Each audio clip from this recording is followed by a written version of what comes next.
ලස්සන දවස. ලස්සනයි දන්න මම නිකමට කිව්වේ. ඔයාලා දන්නවනේ සාමාන්‍යයෙන් කෙනෙක්ගේ ජීවිතේ එක රැයකින් වෙනස් වෙන්නේ නැහැ. හැබැයි මට නම් ඇත්තටම ඒක වුණා. ඊට සති කිහිපයකට කලින් හරියටම අන්න අරෙන්දි තමයි ඒක වුනේ.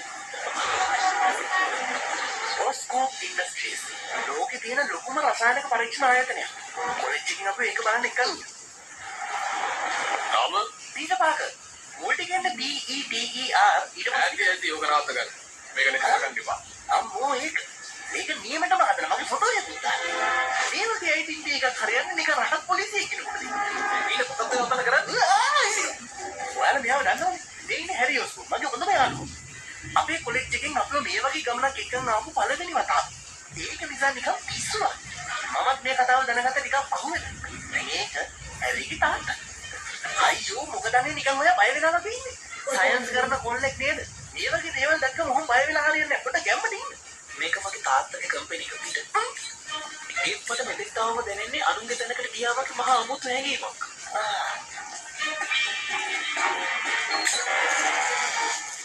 මොකද කරේ නේ?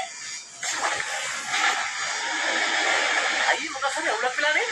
ගෑස් ටැංකියක් අත් පුරනද? නිතරම වෙනවනේ ඒක යන්නේ. අපේ පරීක්ෂණ වලදී මකුළුවේ එළියට බැලුවා. ඒක බය වෙන්න දෙයක් නෙමෙයි. නිතරම වෙන දෙයක්. මේ මකුළුවේ මම ගොඩක් බය වුණා ඊට වඩා ලොකු දෙයක් වෙලා. ඊට. මෙතන ප්‍රශ්න ඇති කරගන්න ඉන්නවද? අනේ මට සමාවෙන්න. හරි. මංගලට බිග්ඩවුන් කොලෙජ් එකේදී කිව්වා මතකයිද? මෙතන වැඩ කරන්න ඕනේ නීති පද්ධතිය. ඔයාගේ පාර්ට්නර් තමයි මගේ පුතා ඇලිස්ටර්. එතකොට පීටර් ඔයාගේ පාර්ට්නර් තමයි ලීස් ඇලන්. ලීස් ඔයාගේ පීටර් ගැන ඇහ ගහගෙන ඉන්නවා. හරි එහෙම නැගිටින් දැන් අපි යමු. Hi sir. හැමෝම සාන්තරයෙන් පිළිගන්න ඔස්කාප් ඉන්ඩස්ට්‍රි එකට. අපි තමයි ලෝකයේ ඉහළ පෙළේ රසායනික පරීක්ෂණ කරන්නේ. ඒ වගේම නිෂ්පාදනය කරන්නේ. සමාවෙන්න. ඒක වෙනවන්නේ. මම හිතන්නේ ඔයාලා හැමෝම මේ තරුණයා වගේම ගොඩක් ආසාවෙන් ඇත්තේ මේ තාක්ෂණ ගැන දැනගන්න.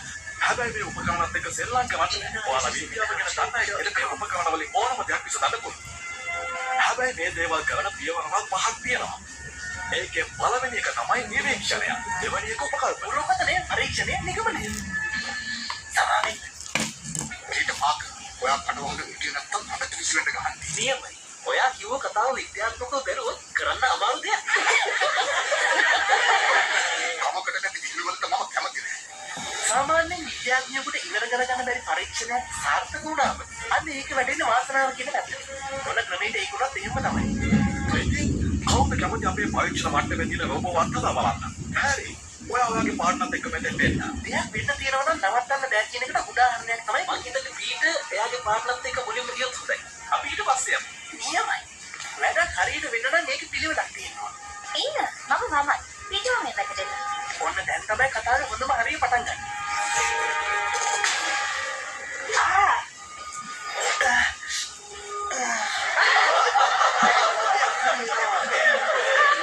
ඉන්නේ දැනටනම් හොඳින් washroom.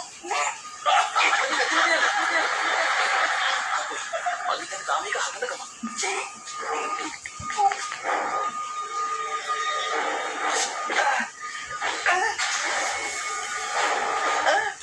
මොනවද වෙන්නේ මේ වෙන අමුතු දේවල්?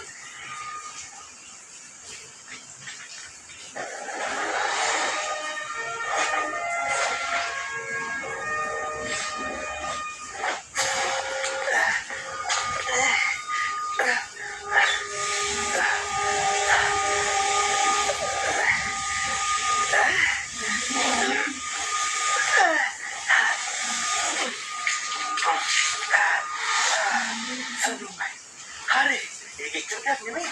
එයා පොඩි මගුලෙක්. මම හිතන්නේ මේක සාමාන්‍ය දෙයක්. මගේ අත්ත.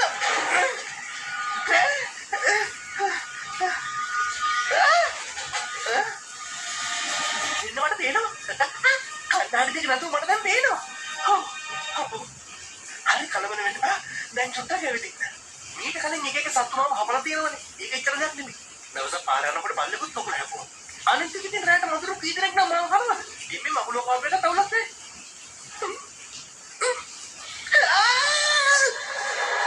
පීටර් ඔයා කොහෙද ඉන්නේ? පීටර් මෙතන කියන්න හොඳයි වා. ඔයාලා හිතනවද මේ වගේ ලොකු කතාවක් මං හැටි එක ගියයි කියන්නේ. මගේ ඔළුවක් කරගෙනවා. දැන් මුලින්ම කරන්න ඕන මොකද්ද මේ උනේ කියලා හරියටම හිතලා බලන්න. හරි හුස්මක් ගන්න. දැන් නිදාසේ හිතන්න. මේකත් අනිත් ඒවා වගේ පොඩි ප්‍රශ්නයක්. හැබැයි මේක ගැන විද්‍යාත්මක පැත්තෙන් හිතන්න වෙනවා. හරිනේ. ප්‍රශ්නයක් විසඳන්න පියවර 5ක් කියලා දුන්නානේ. හොඳ වෙලාවට මතක් වුණේ. හරි එහෙනම් වැඩේ පටන් ගමු. නිරීක්ෂණය, උපකල්පනය, පුරෝකතනය, පරීක්ෂණය සහ නිගමනය. තව පුදුම හිතන දෙයක් කියන්න. මම මේකට තව පියවරක් එකතු කරනවා. ඒක මගේ උමරාවට කරපු දෙයක්. ඒක තමයි තරණ සාක්ෂි හෙවීම. පළවෙනි පියවර නිරීක්ෂණය. මම තරණ සාක්ෂි හෙවීම දාන්නේ මේ පියවරටම තමයි. එතනදී මම මොකද්ද උනේ කියලා අහුවට පස්සේ යාළුවා කිව්වේ පරීක්ෂණ වල හිටපු මකුළුවේ එළියට ගන්න කියලා. ඒක මොකද මේ? අපි අගවටේට නික මොකක් හරි තියනවා වගේ දැනනවා. මේ පාර මොකද මේ වෙන්නේ නැන්නේ?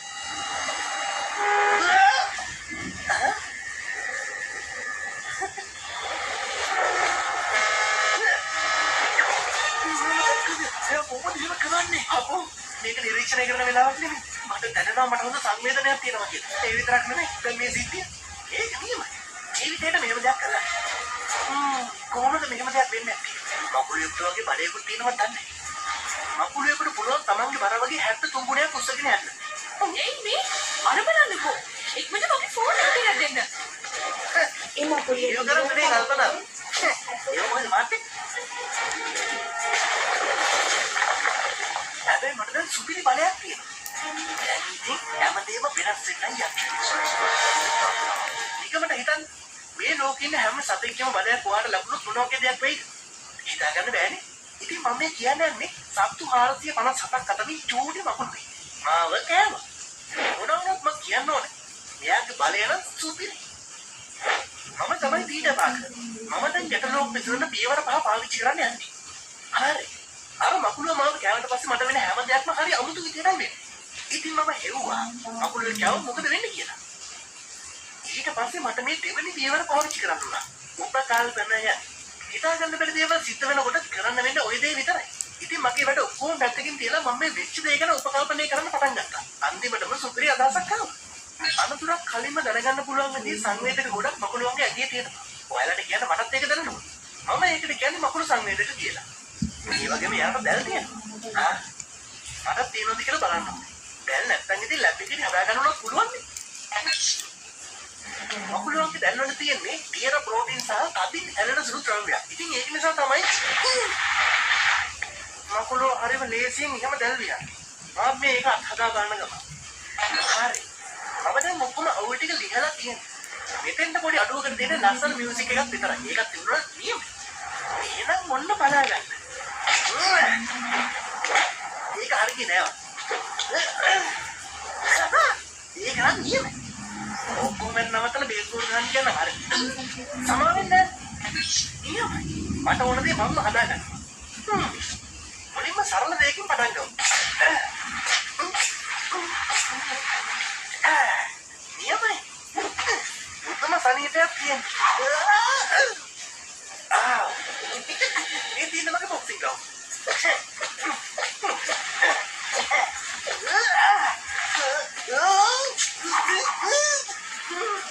මේක හරියන්නේ නැහැ. හරි. ඉතින් කන්දි කොතනද අපිට දැන් තමයි මකුළුවන්ගේ ප්‍රධාන පෝෂක ආහාරය. අල්ලගන්න ටැග් එකකට හිතාගෙන ඉන්නේ.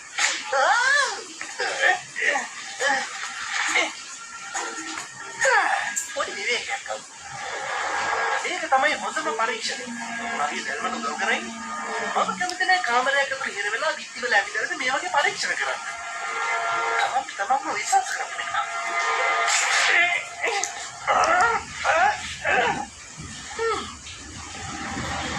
හරි. ඒක කරලා බලමු.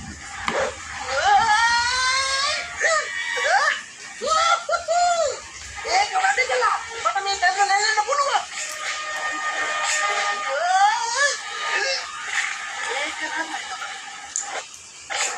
ඉතින් කොහොමද? මගේ නම තමයි පීටර් පාකර්. හැබැයි ඔයාලා මාව දන්නේ නෙට් ෆ්‍රෙඩ් කියලා. මොනවගේ නමද නේ? ඔයාලා මාව දන්නේ කුරුමිනි කොල්ලා කියලා. ඒක හරියන්නේ කකුල් දික් කොල්ලා. මතක් වෙන්නේ. විද්‍යාත්මක ක්‍රමයේ පාවිච්චි කරලා නමක් හදාගන්න බැරි වේද? නමක් හොයාගන්නම බැරි වුණොත් පියවර 5න් එකක නමක් දාගන්නවා. ඒක ඉංග්‍රීසියෙන් කිව්වම පොඩි පොෂ්කතියකුත් තියෙනවනේ. දැන් තියෙන්නේ 3 වෙනි පියවර. පුරෝ කතනය. ඒ ළමයා මෙතෙන්ට ආවොත් මම ඔයාගේ අනාගතය ගැන කියන්නම්. අපෝ ඕනේ කොහොමද මම ඔය විශ්වාස කරන කෙනෙක් නෙමෙයි. මම විශ්වාස කරන්න විද්‍යාව. එහෙමද? හැබැයි ඔයාගේ මූණ දැක්කම කියන්න පුළුවන් ඔයා වාසනාවන්ත කෙනෙක් කියලා. මොකද කියන්නේ? තව කියන්න. මෙතෙන්ට එන්න. මට ඔයාගේ අත බලන්න දෙන්න.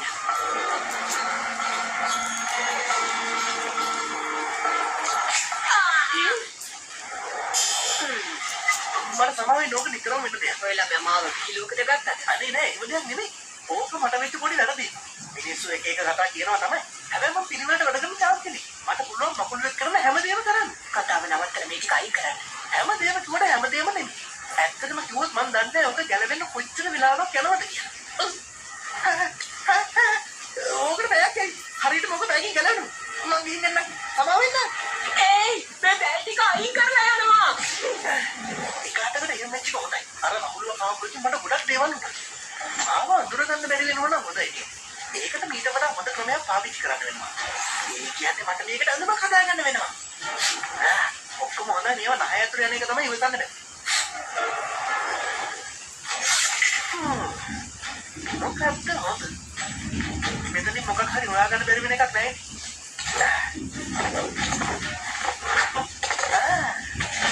මේක මේ ගෙදර හදාගත්ත එක. අරන් දෙන්න වැඩ නැහැ.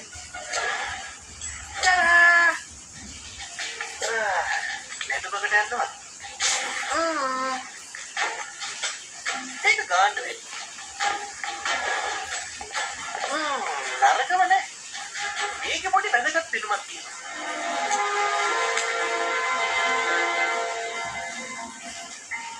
ආන්ටි කාමරේ පෙරලගෙන මොනවා හරි හොයනවා. මම මොකද ගත්තේ නැහැ. හරි. දැන් ඉතින් හා පුරා කියලා වැඩේට බහින්න හදන්නේ. කොහොමද මම ප්‍රසිද්ධ වෙන්නේ? TikTok, Facebook, YouTube. මොකද කරන්නේ? හොඳට හිතමු බලන්න. මට කරන්න ඕන ටික වෙනස් විදිහේ වැඩක්. වැඩක් නැහැ. කිසිම අදහසක් නැහැ.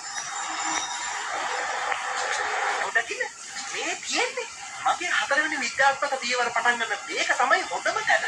පරිේශණය.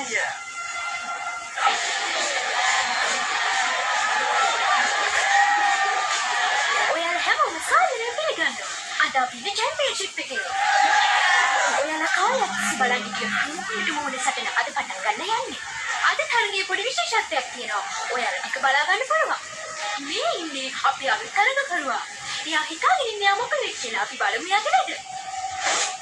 මම දන්නේ ඔයාලා මේක විශ්වාස කරයිද කියලා. හැබැයි මකුළු කියන්නේ ශක්තිමත් සතෙක්. මේකකට හිතලා බලන්න මකුළුවෙකුට තියෙන ශක්තිය මිනිස්සෙකුට හම්බුනොත් ඒකේ මොනවා වෙන්නේ? ලෝකෙ පුරා මිනිස්සු කාණ්ඩ කරනවා. ඒකෙන් මකුළුව අයිති වෙද ඇරක් මීරා කියන කාණ්ඩ. ඒක ඕන නැතුව කියනවද ඔයා මෙතන මොකක්ද කරන්නේ කියලා? ඔව්නේ. එන්න. එයා තරගෙ දිනයි කියලා ඔයාලට විශ්වාසයක් නැති. හැබැයි මට නම් හිතෙන අය මොන හරි කරයි කියලා. තව ටික වෙලාවකින් එයාගේ වැඩ අපිට බලා ගන්න පුළුවන්. මකුළු කොල්ලගේ ප්‍රතිලාදිය වෙන්නේ ලෝක ප්‍රසිද්ධ කෙනෙක්. පොන්සෝ මැගී. හවුදනේ ඔය කියන කෙනා? එයා වැඩි. අන්න මේව දන්නේ නැහැ මම මේ රෙස්ලිං වලට ආවේ තදම.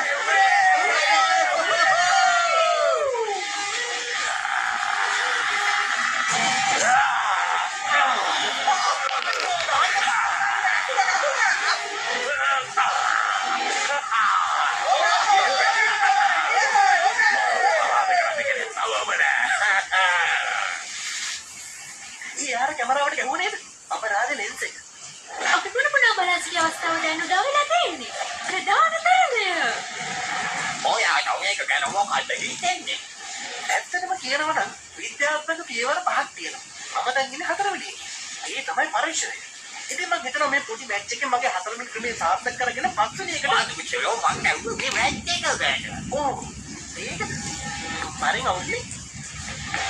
ඔය මිනිස්සු නෝත් ගන්නවා. එයා මේකට හොරෙන් ඇතුල් වෙලා තියෙනවා. අනේ ඕකට මම අල්ලගන්න බා. ඒ මකුළුවා ඔයාගේ වාරේ. තේරුණා යන. උදව්වක් දෙන්න බැරි වුණා නේද? සමාවෙන්න. මම මෙතෙන් ආවේ ඊට වඩා වැදගත් වැඩක් කරන්න. ඔයත් ටිකක් බලාගෙන ඉන්නකෝ නේද? කොහොමද අපි පොඩි චකිතකින් හිටියේ? ඔන්න දැන් අපි ආසාවෙන් බලන් ඉන්න අවස්ථාවක් තියෙන්නේ. එහෙනම් පිළිගන්න පොන්සෝ මැගී. අම්මලා පහලේ මං ඔය මකුළුවාගේ අඩු ටික කඩලා දානවා නැගිටින්න බැරි වෙන්නවා.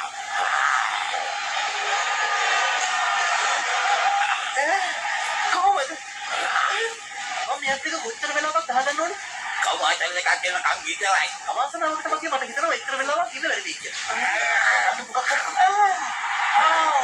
ඒක තානයි වැඩක්. කොහොමද පුතුකින් ගත්තෝ?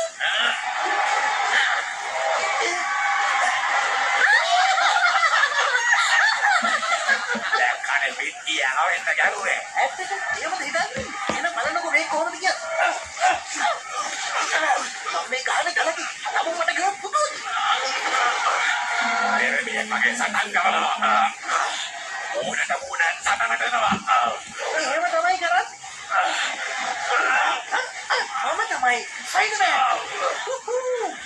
මට දැනගන්න පුළුවන් ඔය බිම දඩ ගහගෙන මොකද කරන්නේ කියලා. මම මයිට පෙන්නන්න මම කවුද කියලා. ඒ අලුත් ක්‍රමය බලන්න කොහොමද කියලා.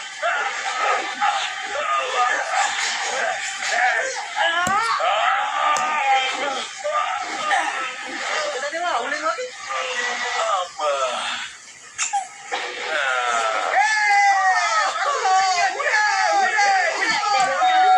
ඉන්නවා. මොකද ඔයාලට හිතන්නේ? යන්න නැති එකේ වරුණ. මොනවද මට දෙන්නේ? අවුරුදු පුරාම අපි තරගවල සභාවෙන් වාට අවස්ථාවක් ලැබෙනවා. මෙන්න මේක තෝවා. මම දැන් පළවෙනි බෑග් එක මේ මකුණු කොල්ලා පොඩ්ඩක් බබ්බරට ඉන්නවා. රෙස්වෙන් තබුවක් වුණාව ඉතින් කොම්පිට ළමයි ගැව්වෝ දින්නේ බෑ. ඒක තමයි ක්‍රීඩාවකට සම්බන්ධ වෙලා ගත්ත පළවෙනි සම්මානය. බලන්නකෝ ඒකේ මගේ නම තියෙන්නේ මකුණුවා කියලා. මට අලුතෙන් හම්බෙච්ච බලය පාවිච්චි කරලා නම දිනාගත්ත වීරයෙකුට ගහලා තමයි මේ ගත්තේ. මේ සම්මානේ හදලා තියෙන වෙනත් විදිහේ ලෝහ දෙකක් භාවිතා කරලා. මම ටිකක් විද්‍යාවලියම දන්නවා වැඩි. ඒකයි කිව්වේ. අංකල් දෙන්න තමයි මට මේ පාර දෙන්නේ. එයා මේ වෙලාවේ හිටියනම් කොච්චර සතුටු වෙයිද? ඒ තියාපෝ වෙන්නේ. එයා අපේ දාලා යන්න ඕනේ ජකඩ පුලියක් නිසා.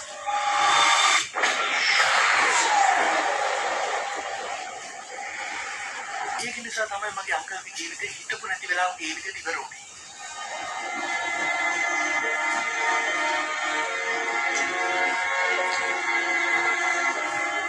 මට ඔයාව තේරෙනවා අංකල්.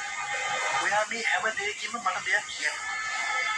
ඔයා මේ හැම දෙයක්ම කරේ මං වෙනුවෙන්. ඒ උනත් ඒකට පොඩි තරහක් මගේ හිතේ තියෙනවා.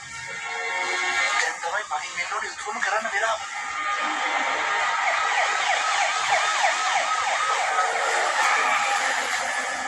පොලිසිය කියන විදිහට හොරා හැංගිලා ඉන්න මේ ගමන ඒ යාළුවා ටිකක් දෙන්න කියලා කිව්වනේ.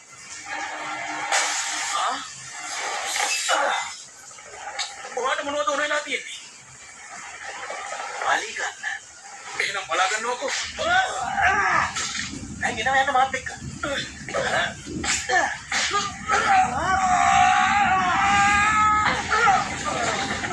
කනේ ඔබ වේදනාව කියන්නේ තේරෙනවද?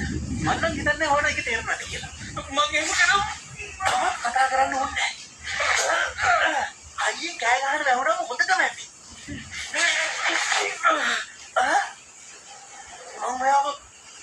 මම කොහෙද දැකලා තියෙනවා. ඔය මනුස්සයා නාප ගන්නවා. එයා මේකට හොරෙන් ඇතුල් වෙලා ඉන්නවා. ඕකට මම අල්ලගන්න.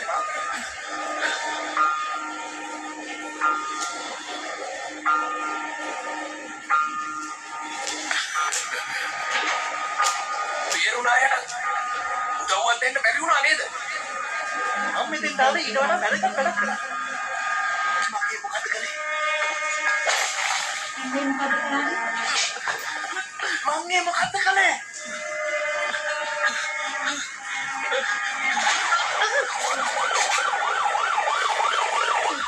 අර මකුළු මිනිහගේ මව බේරගන්න. එයා මව වරන් දෙනවා. අපරාධකාරයා ගිරේට ගියා. ආයෙ එළියට එන්නේ අවුරුදු 25ක්. හැබැයි මම ඉදාරා දෙයක් දැනගත්තා. ලෝකේ තියෙන ප්‍රශ්න ගැන අවබෝධයක් ලබා ගන්න නම් අංකල් බෙන් වගේ කෙනෙක්ගෙන් උපදෙස් ගන්න. හැම වෙලාවෙම අපිට පාර පෙන්නන්න අපි ළඟ ඉන්න වැදගත් අය ඉක්මනටම ඈත් වෙලා යනවා. විද්‍යාගාරදී මම මකුළුව කාපු දවසේ නම් මගේ වෙච්ච වෙනස්කම් ගැන මම නිරීක්ෂණය කරා. හැබැයි තියෙන එකම ප්‍රශ්නේ මට මේ දේවල් ගැන ලෝකයට කියන්න බෑ. සාමාන්‍ය විදිහට මිනිස්සු අතර ජීවත් වෙන ගමන් මට මේ ලැබුණු බලය පාවිච්චි කරන්න කොහොමද කියලා මම පරීක්ෂණ කරනවා. මම අනුමාන කරන දේවල් කීපයක් තියෙනවා. ඉතින් මම විශ්වාස කරනවා ඒ දේවල් මට වෙනස් කරන්න ඕනේ නැති වෙයි කියලා. මට මේ බලය ලැබෙන්න ප්‍රධානම හේතුව මේ අංකල් නේ. එයාකම ලොකු බලයක් ඉන්න ලොකු වගකීමක් එක කියලා.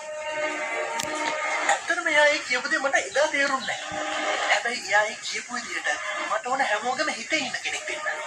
හැමෝම විශ්වාස කරන කෙනෙක් වෙන්න. සරලවම කියනවා නම් මට ඕන හැමෝම ආදරය කරන වීරයෙක් වෙන්න. ඒකට හිතන තරම් ලේසි නෑ.